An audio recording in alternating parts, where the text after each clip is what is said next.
Hi ladies, welcome to today's education, which is all for women midlife that are wanting to be able to age in a way where they maintain their health, their fitness, feel vital, full of energy, and be able to live a life that is healthy, not just a long life, but a healthy life. So today's question is, what sort of exercise should I be doing now? And I feel like it's the perfect question to be asking at this stage in our life, because what I know from working with women for over 30 years as a personal fitness trainer and myself being in menopause is that we get to this stage in our life and stuff happens. We can sometimes find that we now have joint pain or muscle pain, or we have actual injuries. We can also find that we are feeling low in energy, or we're getting those other symptoms of menopause that are even making us feel quite low in our moods. And all of this isn't great for wanting us to get up there and exercise, but at the same time we're sort of saying, well, I do want to be healthy though, so what type of exercise should I be doing that is safe and effective and give me those maximum results in minimum time being a woman in midlife? So I'm about to share those with you today, and the first area that I would like you to prioritize is strength training. And if you are sitting there thinking, strength training, does she mean picking up those dumbbells and barbells and doing all those masculine type workouts? Well, ladies, in the olden days, that's what we were sort of shown, weren't we? That we hit the part of the gym that was the aerobic room, and I love aerobics too. But what research has now discovered and we're able to take on board is, as women midlife, if we are smart in the way we exercise and incorporate strengthening exercises into our weekly workouts, what we're actually doing for ourselves is allowing ourselves to age in a very different way to maybe we've been privy to in the way our mums went through menopause and aged. I know myself, my mum is suffering from Alzheimer's disease, and watching her life become smaller is just so sad. And I know that with the research, we can do certain things to help our cognitive health, our brain health, and also our overall health, such as incorporating strength workouts into your week. We are now suddenly helping to maintain strong bones. So you may have heard of something called osteopenia, osteoporosis, and this is where our bone health becomes either weak or brittle and puts us at very high risk of fractures and broken bones, and can truly stop us from living independently as we get older. Strength training can slow this down and even prevent this from happening. Strength training also can help us to avoid a condition that is quite prevalent in older women, and that is sarcopenia. Sarcopenia, in a word, is frailty.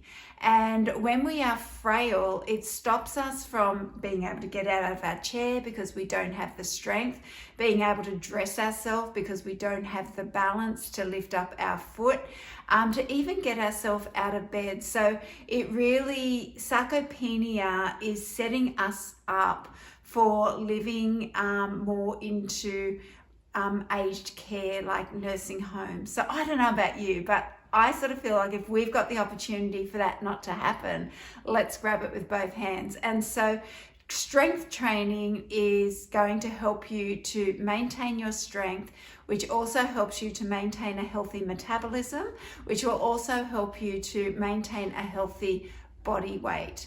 And so all these things are positive. What I do want to let you know is some clients say to me, I don't want to look bulky, I don't want to look masculine, and I understand that. What I want you to know though is at this time in our life, our hormones are becoming less. So when we were younger, it was nearly impossible for us to become those masculine type bodies without taking some sort of enhancement such as steroids. But at this time in our life, it's even less likely because we're actually heading down the mountain and things are becoming weaker and breaking down. So we want to maintain our strength from a health point of view. All right, so we've ticked the box to strength. If you are unsure where to start with strength training, please feel free to reach out to me. I do take on a certain amount of one-on-one personal training clients at a time, and I am more than happy to have you apply and see if we are a good fit to be able to assist you in learning how to strength train that is safe and is effective for our age group. All right, number 2, I want you to think about is to maintain your mobility, your flexibility, and your balance. And I'm going to pop them all in one bucket. And the reason I want you to think about making this a priority as you get older is that we start to become more and more at risk of falling. And if you've ever seen an older person fall, they are much more likely to break or fracture a bone. And if that is the case and they are hospitalized, the research actually shows as an older person that they are more than likely going to die within 2 years of that hospital duration. So it really, what it does is it starts as a break or a fracture, but then because these people are unable to move while they're rehabilitating that whatever they injured, then everything else is breaking down as well. So like their muscle strength. So when they do get back to walking, they're not lifting their feet as much because they're not as strong and hence can fall again. If we break a thing like our hip or our wrist or even skull fractures, you can imagine how detrimental that is to your overall life. So making sure that you are practicing your balance, your mobility, your flexibility in with your strength training, you're now setting yourself up to be able to look after your health on a daily basis in a safe way. Last but not least, I want you to think about getting in your daily steps or doing some low impact cardiovascular exercise. Maybe for you that's swimming or bike riding, but just ensuring that you are moving on a daily basis.